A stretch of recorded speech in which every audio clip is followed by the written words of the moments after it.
lot of people inside me and old days singing, but all them people are one man, and my mangalima. They used to tell me what that yard, the old fella, that yard got to be pulled down.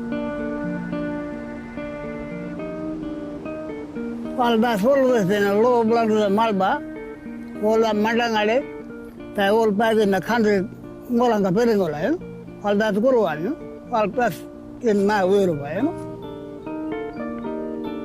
But my Allah felt happy that they all and thing in the country, you know, yeah.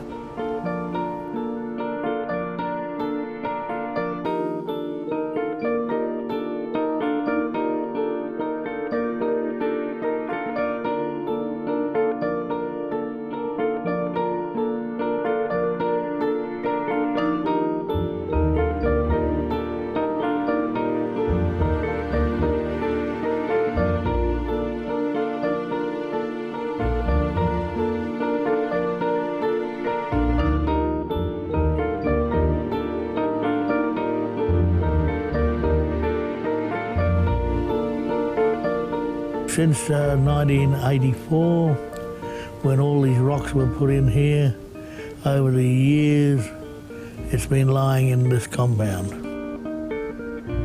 We and our brothers, we all got together and we started to talk. How could we do this? We went around and spoke to the other elders, which was the Enjimandi and also the Ngolama, the Yabara, Marathuna. Got in touch with the elders of them and asked them if they'd come in and help. We have been able to work in collaboration with the Department of Aboriginal Affairs and with the local Aboriginal men in the completion of this project. The Hearson Cove compound was only ever intended to be a temporary holding place, and it has been a cause of concern for the local Aboriginal community for many years. So it's important for the North West Shelf participants that we remediate this area in the most appropriate way. The Department of Aboriginal Affairs was approached by Woodside to help guide the remediation of the Hearson Cove compound. DAA managed the project from the inception. Through the life of the project, the biggest success was ensuring sound heritage management practices and fostering relationships between the local traditional owner groups. The senior men identified a guiding set of heritage principles that would ensure the cultural appropriateness of the remediation.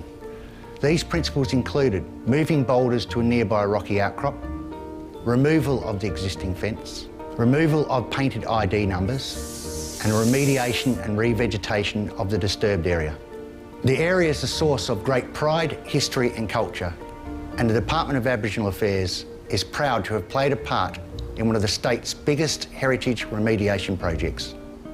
The people enjoyed it so much, just coming out here, taking all those rocks, putting them back into the country where they come from.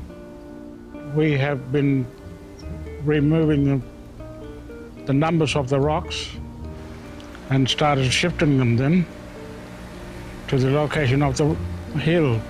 About 1,700 altogether. The best part was when we first started off. That was the best part. We got everything into motion then.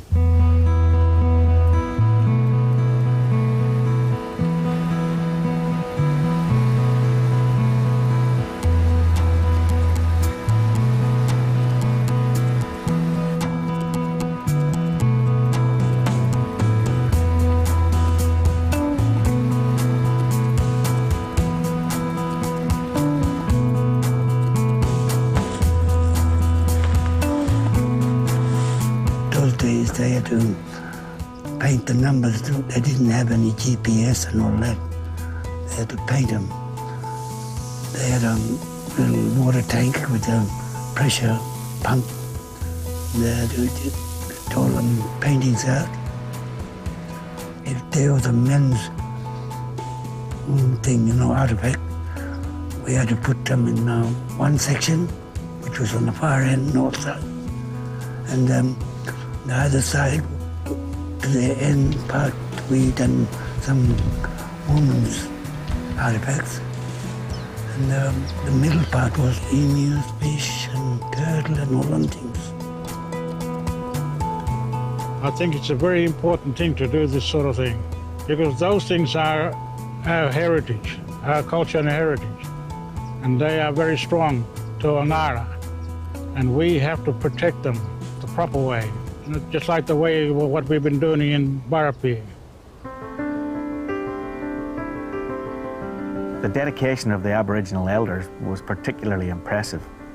The senior lawmen have been on site every day during this project, giving cultural advice and direction and approvals for each step of the way.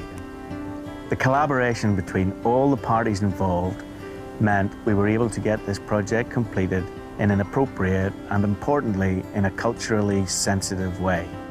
I feel a bit much happier now, because when they was in the compound, they were just like being held in the jail, just like a murder being held in a jail.